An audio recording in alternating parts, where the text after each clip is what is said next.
495 वर्षापूर्वी अयोध्येतील श्रीराम मंदिर पाडून बाबरांनी बाबरी मस्जिद बांधली। सन 1992 साली कारसेवकांनी बाबरी पतन करून या ठिकाणी पूर्ववत श्रीराम मंदिर उभारण्याच्या कोट्यावधी हिंदूंच्या इच्छेस नवसंजीवनी मिळवून दिली। जगातील कोट्यावधी हिंदूंचं स्वप्न पंतप्रधान नरेंद्र मोदी यांच्या नेतृत्वाखाली साकारताना दिसत असून 22 जानेवारीला श्रीराम मंदिराच्या उद्घाटनाच्या धर्तीवर कोल्हापुरात घरोघरी श्रीराम मंदिर साकारणार असल्याची माहिती राज्य नियोजन मंडळाचे कार्यकारी अध्यक्ष राजेश क्षीरसागर यांनी दिली। घरोघरी श्रीराम मंदिर या संकल्पनेअंतर्गत श्रीराम मंदिर प्रतिकृती आकार सेवा पुस्तिकेच्या वितरणास आज सुरुवात करण्यात आली। यावेळी ते बोलत होते। यावेळी श्रीराम मंदिर प्रतिकृती आकार सेवा पुस्तिकेचे सादरीकरण उपस्थित मान्यवरांच्या हस्ते करण्यात आलं।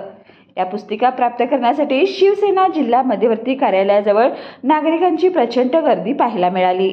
या सोहळ्यात शिवसेना जिल्हा प्रमुख सुजित चव्हाण, देवस्थान समिती कोषाध्यक्षा सौ वैशाली क्षीरसागर, शिवसेना महानगर प्रमुख शिवाजी जाधव, युवा सेना पश्चिम महाराष्ट्र सचिव ऋतुराज क्षीरसागर, युवा नेते पुष्कराज क्षीरसागर, सौ दिशा क्षीरसागर, परिवहन सभापती राहुल चव्हाण, नगरसेवक नंदकुमार मोरे, नगरसेवक राजू हुंडे, शिवसेना शहर प्रमुख रणजित जाधव, उपजिल्हा प्रमुख तुकाराम साळुंखे, उदय भोसले, रमेश खाडे, किशोर घाटगे, महिला आघाडी महानगर प्रमुख मंगलाताई सालोखे, शहर प्रमुख सौ पवित्रा रांगणेकर, शहर प्रमुख अमरजा पाटील, युवती सेना शहर प्रमुख नम्रता भोसले आदी उपस्थित होते।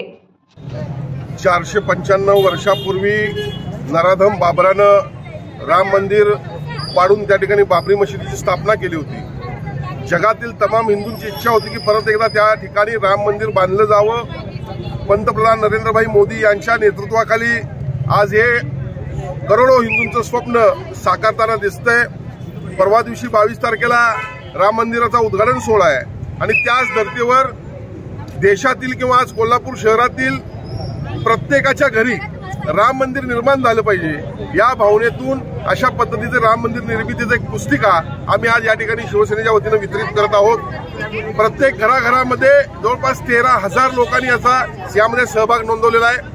13,000 लोकांना आम्ही या ठिकाणी पुस्तिका देणार आहोत आणि खरं म्हणजे मी आज आपल्या माध्यमातून कोल्हापूर जिल्ह्यातील तमाम नागरिकांना आवाहन करतो की राम मंदिराचा उद्घाटन सोहळा म्हणजे एक प्रकारची दिवाळी साजरी झाली पाहिजे।